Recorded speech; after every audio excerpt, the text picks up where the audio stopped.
do you know what I'm saying? Like there's this feeling of, okay, we're here, and the excitement you had when you're kind of building up to, this thing paying your bills, and then now we've gone way past it. It's doing well. Have you and Ryan experienced that, and how did you overcome it? So like it kind of dovetails with burnout. It's a little bit, I'd say there's some, they're at least cousins to each other. Yeah. Yeah. I mean, for sure, we experienced some burnout type stuff when we were doing consulting, and because we were just kind of scrambling and always working as much as we could to make, to try to grow that fledgling thing. But now that we're at member space, we're paid a nice salary. We have a full-time team. We give them health benefits. Like things are good. There's no problem right now. Yeah. We're growing. But it's like, again, it's to what end? What is the goal? What are we trying to get to? Otherwise, you're just kind of running and then constantly running, and then like, why am I still running? Where am I going exactly? Like, I don't know. Yeah. And there is a tension between, on one hand, it's like, okay, we got here, why don't we just relax for a bit, or put our focus elsewhere, right? Like John could start baking sourdough bread, which he's super interested in, and I'm like staying up till 3 a.m. reading climate change white papers. That sounds healthy. So we could invest ourselves in other things, and certainly we have the margin to do that. Or we could invest ourselves, we could just say, well, no, let's set some new goals for the business and then like invest ourselves in that. And then there's the idea of also like especially for like, I think John feels this way too, but for me, it's like, I never want to succumb to that ennui, right? Like I don't want to succumb to that feeling of listlessness and dissatisfaction. I'm always kind of like firing myself up every day going, no, like we got to stay on it, because we've all seen businesses where the founders kind of like drifted away and then the business wasn't as good. And so there's all these kind of, different tensions in there.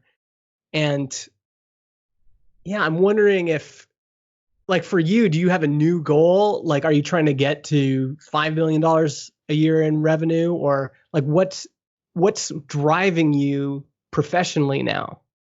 Yeah, I mean, we got to the MRR that we wanted to get to, but we don't want to grow indefinitely. Like I don't want to be like a $50 million a year business. That sounds like a nightmare. But what's driving me now is like, we have real businesses and real people, using our platform and making a living. Some of them, it's their full-time living is through our platform. And so it's like, I have a responsibility now to maintain this asset that we built and make it better for them. Not so that I can keep growing our revenue, but because it's like, I mean, you kind of like set up shop. You can't just like not maintain it. That's not, I think, morally okay. So, but I think it's important to, as with everything, have balance. So I don't think it needs to be all or nothing. Like either we're like, let the business autopilot or be 100% sprinting. Like I think there's a very healthy area where it's like you put in a solid 40 hours a week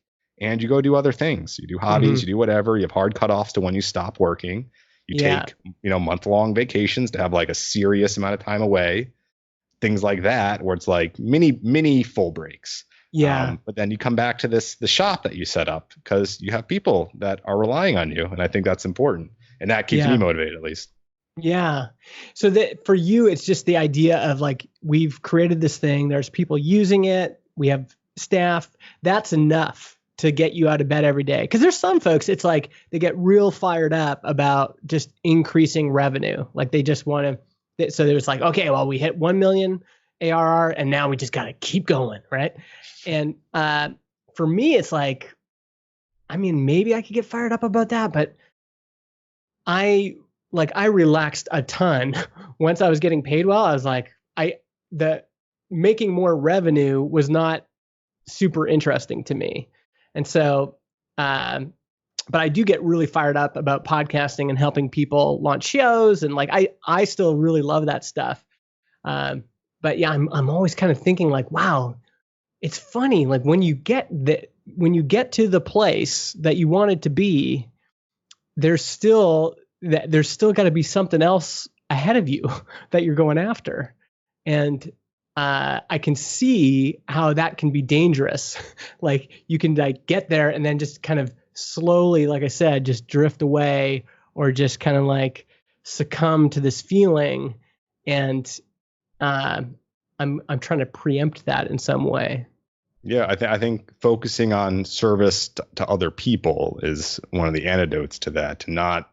The goal is not to get revenue to a certain point. Like that is diminishing returns. And I can tell you as somebody who made a healthy salary when we were doing enterprise sales, that also is very much diminishing returns. I'm not, it was good. It was a good lesson I learned. I'm not motivated by money. Like I didn't care that my bonus check was, whatever, more in the last year. It didn't matter. It's like, I have enough money. It's not a problem. So that I know already, revenue doesn't drive me, and same with Ryan.